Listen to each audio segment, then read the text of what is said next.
गणेश जी प्रथम पूज्य क्यों बने आप सब जानते हैं। एक बार भगवान शिव कार्तिकेय जी से और भगवान गणेश जी से बोले कि जाओ पृथ्वी की परिक्रमा करके आओ। जो सबसे पहले पृथ्वी की परिक्रमा लगाएगा वह प्रथम पूज्य कहलाएगा। कार्तिकेय जी का वाहन तो मयूर था, मोर पर बैठकर फुर्र से उड़ गए। पर गणेश जी का वाहन क्या है? जोर से चूहा, मूषक। गणेश जी का वाहन है चूहा। तो गणेश जी धीरे धीरे चले। अब गणेश जी जब चले तो गणेश जी सोचे कि मैं पूरी पृथ्वी की परिक्रमा कैसे लगाऊं। बोले संपूर्ण विश्व माता पिता में समाया है, क्योंकि माता पिता में हम समाये थे। माता पिता से ही ये संसार प्रकट होता है। इस संसार में कोई भी हो, बिना माँ बाप के संसार में आने की इजाजत नहीं है। भगवान ही क्यों ना हो, उनको भी माता पिता का आश्रय लेना पड़ा। देवकी वसुदेव, कौशल्या, दशरथ जी। इस संसार में ऐसा कोई नहीं है जो भगवान भी माँ बाप के बिना आए। तो चाहे चींटी हो या हाथी हो, इंसान हो या पक्षी हो, सबको आने के लिए किसका आश्रय लेना पड़ता है? माता पिता का। तो माता पिता ही ये सृष्टि को उत्पन्न करने वाले हैं, सृष्टि को रचने वाले हैं। इसलिए गणेश जी ने सोचा कि माँ बाप को प्रणाम कर लूं, परिक्रमा कर लूं, तो संपूर्ण पृथ्वी की परिक्रमा करने का हमें फल मिल जाएगा। गणेश जी ने माँ बाप की परिक्रमा लगाई, और जैसे ही माँ बाप की परिक्रमा लगाई, पूरी पृथ्वी की परिक्रमा लगाकर कार्तिकेय जी आए। बोले हम तो देखो पहले परिक्रमा लगा के आ गए, अब हमारी प्रथम पूजा होनी चाहिए। शंकर जी बोले आपने प्रथम परिक्रमा नहीं लगाई विश्व की, तो किसने लगा दी? बोले गणेश जी ने। कैसे लगाई? बोले इन्होंने हमारी परिक्रमा लगाई, पार्वती और शिव की। शिव पार्वती की एक परिक्रमा लगा ली तो पूरे ब्रह्मांड की परिक्रमा लगाने का उन्हें फल मिल गया। कार्तिकेय जी को गुस्सा आई और क्रोध में आकर कार्तिकेय जी ने एक छोटा सा प्रहार कर दिया गणेश जी के ऊपर। तो वो प्रहार जाकर गणेश जी के दांत में लगा, तो गणेश जी का एक दांत टूट गया। तब से उनका नाम पड़ा एकदंत। क्या नाम पड़ा? एकदंत दयावंत चार भुजाधारी, माथे सिंदूर सोहे। तो गणेश जी का नाम एकदंत। तो कार्तिकेय जी और गणेश जी के बीच में जो शर्त लगी, तो गणेश जी जीत गए। तो गणेश जी ने माँ बाप की परिक्रमा की, तब से गणेश जी प्रथम पूज्य हो गए कि गणेश जी जैसी बुद्धि किसी के पास नहीं है। इसलिए गणेश जी बुद्धि के अधिष्ठात्र बन गए, बुद्धि के देवता बन गए। गणेश जी किसके देवता हैं? जोर से। गणेश जी बुद्धि के देवता हैं। जिसे बुद्धि चाहिए वो गणेश जी के पास जाए। गणेश जी बुद्धि के परम देवता हैं। अच्छा, गणेश जी का वाहन है चूहा। अब जरा यहां ध्यान से सुनिएगा। हमारे वेदों पुराणों ने, हमारी ऋषि मुनियों ने कितनी बढ़िया व्यवस्था की है। समझदार को इशारा काफी, ये सुना है ना आप लोगों ने। आप सब समझदार हैं, इसलिए हम इशारे करते चलेंगे। देखो गणेश जी बुद्धि है, और गणेश जी का वाहन क्या है? चूहा। चूहा किसका प्रतीक है? चूहा किसका प्रतीक है? तर्क का। कुतरता रहता ना, कुछ भी मिल जाएगा, चूहा कुतर देगा। चूहा तर्क का प्रतीक है।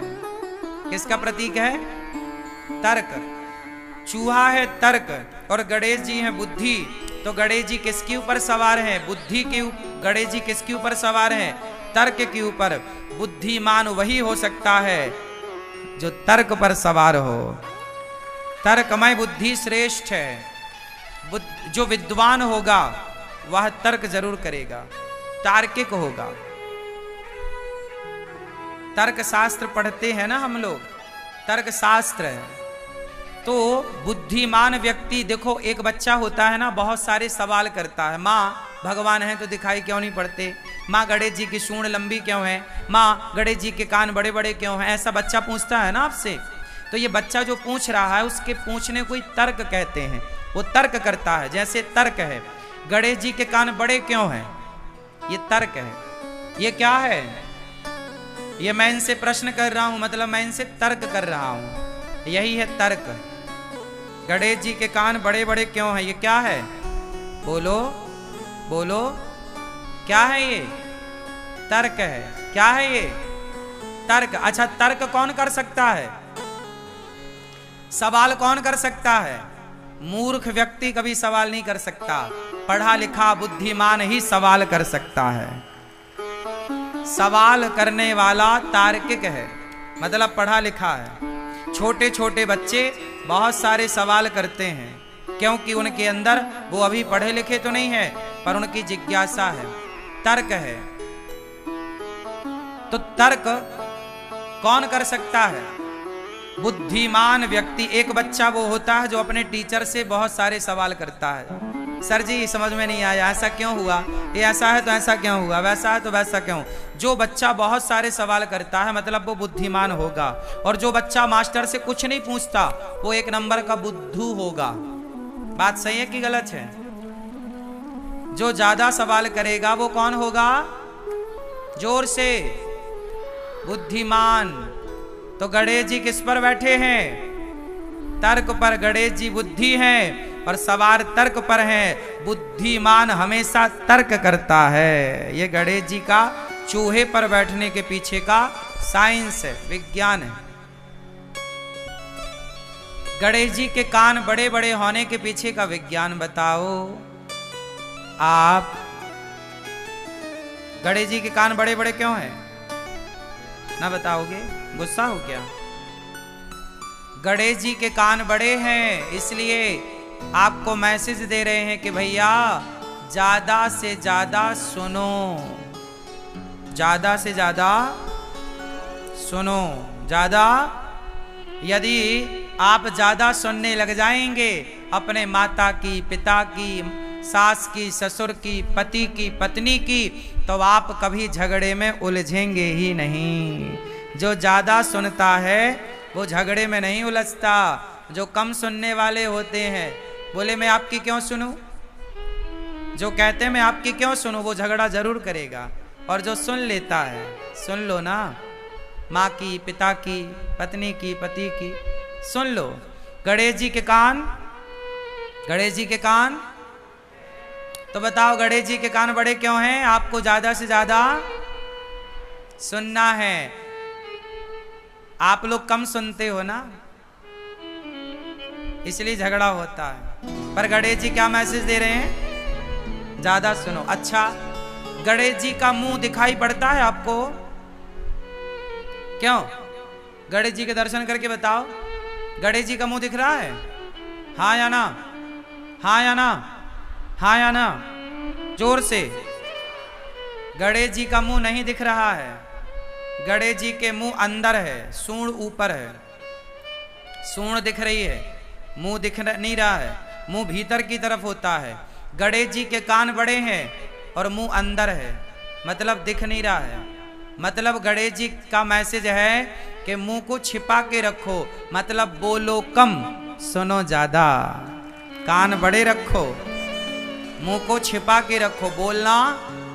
जो लोग कम बोलते हैं वो सुखी होते हैं, जो दिन भर बोलते हैं, ज्यादा बोलते हैं, बकवास करते हैं, वो किसी ना किसी उलझन में उलझते ही उलझते हैं। सही है। सारा झगड़ा कहां से होता है, मुंह से।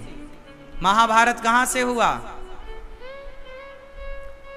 द्रौपदी के मुंह से धोखे से निकल गया कि अंधों के अंधे होते हैं, दुर्योधन के लिए।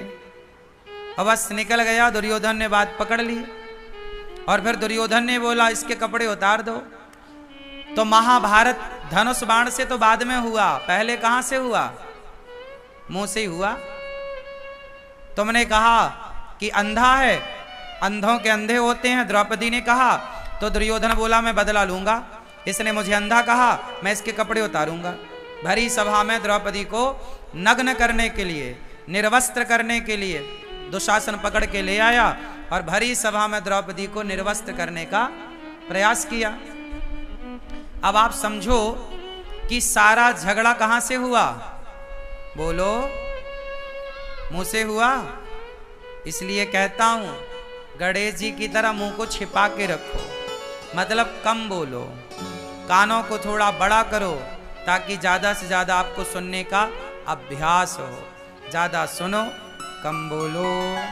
चलो, गणेश जी का पेट बड़ा है, बताओ क्यों? आप बताओ, गणेश जी का पेट बड़ा क्यों है? बताओ मेरी माँ। ज्यादा खाते हैं? नहीं, गणेश जी ज्यादा नहीं खाते। गणेश जी एकदम फिट हैं, पर पेट बड़ा के पीछे एक मैसेज है। गणेश जी का पेट बड़ा इसलिए है, समाज को समझाना चाहते हैं कि भैया परिवार की बातों को पेट में ही रखा करो, पचा लिया करो, परिवार की बातों को बाहर ना उगला करो। आप लोग जरा घर में झंझट होती है ना तो जाके पड़ोसन के घर रो लेती हो, सास ने ऐसा कह दिया, फलाने ने ऐसा कह दिया। आपके पेट में कुछ भी ठहरता नहीं है, सब उगल देती हो या उगल देते हो। इससे क्या होता है? संत जन कहते हैं, अपने एक दोहा बोल रहा हूं, फिर आप अर्थ बोलना, हमें उसका अर्थ नहीं आता, आप लोगों से जानेंगे आज। अपने अपने घरन का दुख ना कहियो रोई, सुन इठले हैं लोग सब, बांट न ले हैं कोई। अपने अपने घरन का दुख ना कहियो रोई, सुन इठले हैं लोग सब, बांट न ले हैं खोए। आप सब अपने घर का दुख किसी से मत कहो, क्योंकि दुनिया सुनती है आपके संग रो रो कर, और आपका दुख रो रो कर दुनिया सुन लेगी। आपके जाने के बाद हंस हंस कर लोग बताते हैं कि देखो इसके घर ऐसा हो गया, इसका पति ऐसा है, इसकी पत्नी ऐसी है, इसका परिवार ऐसा है, इसका बेटा ऐसा है। इसलिए अपने घर की बातें कभी कितना भी अपना हो मत बताओ, पचाओ। इसलिए गणेश जी का पेट बड़ा, कुछ बातें पेट में, हर चीज बताने की नहीं। समझ में आई क्या? बोलो हाँ कि ना। बैठ जाओ अब मेरी माँ अच्छे से। अच्छा, गणेश जी खाते क्या हैं ज्यादा? जोर से क्या? लड़ुअन को भोग लगे। काय का भोग लगे? गणेश जी लड्डू खाते हैं, और हम भारत के लोग भी लड्डू खाते हैं। हम सनातनी लोग ना लड्डू ज़्यादा खाते हैं। हमारे यहाँ मकर संक्रांति आती है तो लड्डू बनते हैं, गणेश उत्सव आता है तो मोदक बनते हैं। महाराष्ट्र में मोदक एक प्रकार का लड्डू ही होता है, पर लड्डू की बड़ी परंपरा है हमारे भारत में। क्यों? भारत में अनेक क्षेत्र में अनेक प्रकार के लड्डू बनाए जाते हैं।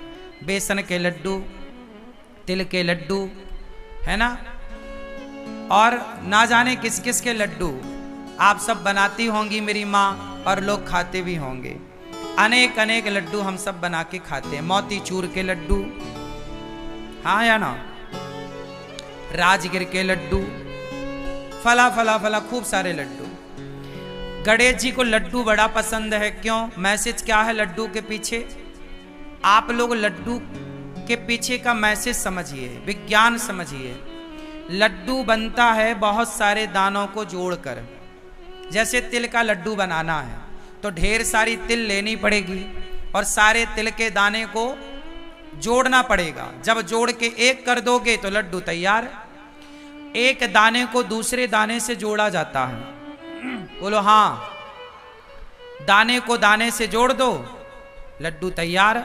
यही है लड्डू कि जैसे एक दाने को दूसरे दाने से अनेक दानों को जोड़कर एक कर दिया जाए, उसी प्रकार परिवार में 10 लोग हो या 20 लोग हो, गांव में 50 लोग हो या 1000 लोग हो, लड्डू की तरह संगठित होना चाहिए। लड्डू की तरह बोलो, जैसे लड्डू बहुत सारे दानों को जोड़कर एक होता है, ऐसे आपको एक रहना चाहिए। यदि आप सनातनी एक होते तो हमारा भारत कभी गुलाम ना होता। गुलाम हुआ ही इसलिए कि तुम विभाजित हो गए, जातवाद में बट गए, ऊंच नीच में बट गए, छोटे बड़े में बट गए, अमीरी गरीबी में बट गए। यदि बटे ना होते तो क्या मजाल मुगलों की और अंग्रेजों की कि तुम्हारे देश पर आक्रमण करते और जीतते। आते, चलो आते तो तुम संगठित होते तो पछाड़ देते, पर तुम हार गए क्योंकि तुम बिखर गए। लड्डू यदि बिखर गया, दाने दाने अलग हो गए, तो वो लड्डू कहाँ रहा? लड्डू तो तब तक है जब तक वो एक है, जुड़ा है, संगठित है। बस यही है। गणेश जी लड्डू खा के आपको कहते हैं कि मेरे भारतवासियों, मेरे सनातनियों, गणेश को मानने वाला प्रत्येक व्यक्ति सुन ले कि गणेश की पूजा करते हो तो लड्डू की तरह, लड्डू जैसे दाने को दाने से जोड़ के रखता है, आप भी सारे गणेश के पुजारी जुड़ के रहिए, सनातनी संगठित रहिए उस लड्डू की तरह। और लड्डू में मिठास भी होती है। संगठित तो रहना है पर आपस के रिश्तों में मिठास हो। क्या हो? रिश्तों में क्या हो? परिवार संगठित रहे लड्डू की तरह और मिठास, मीठे मिठास से भरा रहे। जहां सुमति तहां संपत्ति नाना, जहां कुमति तहां विपत्ति निदाना। संगठित रहो। गणेश जी की नाक बड़ी है। बोलो हाँ, गणेश जी की नाक बड़ी है। चलो अब इसका मतलब आप बताओ।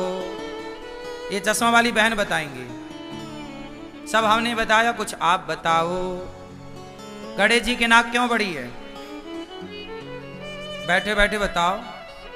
नहीं पता? क्यों? आप बताओ। नहीं बताओगे ना? कुछ कसम खा के आए हो कुछ नहीं बताऊंगा, है ना? गणेश जी की नाक बड़ी है।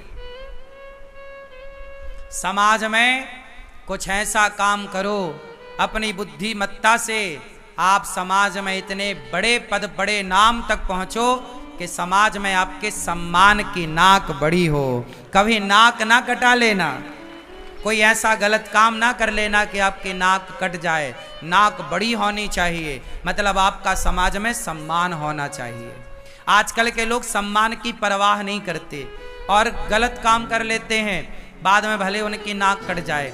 अब देखो ना, बहुत सारे लोग हैं जो गलत काम कर रहे हैं, उन्हें जरा भी डर नहीं कि हमारे गलत काम से हमारे माँ बाप की छवि का क्या होगा, हमारे माँ बाप की नाक का क्या होगा, हमारे माँ बाप की इज्जत का क्या होगा। जब आप कोई भी अच्छा काम करते हो तो आपके माँ बाप का नाम बढ़ता है। जब कोई भी आप अच्छा कार्य करते हो तो आपके गांव का, आपके समाज का, आपके देश का नाम आपसे गौरवान्वित होता है। बोलो हाँ। और जब आप कोई भी गलत काम करते हो तो आपके माँ बाप की नाक कट जाती है। बोलो हाँ। तो गणेश जी की नाक बड़ी है कि भैया नाक बड़ी करना है, नाक कटाना नहीं है। सम्मान कमाना है, इज्जत कमानी है, नाक कटानी नहीं। ऐसे कोई काम नहीं करने जिन कामों को करने से आपका समाज में अपयश हो। सदा वही काम करो ईमानदारी से जिससे आपका समाज में यश स्थापित हो। यही कार्य करना चाहिए। बोलिए गणपति बप्पा।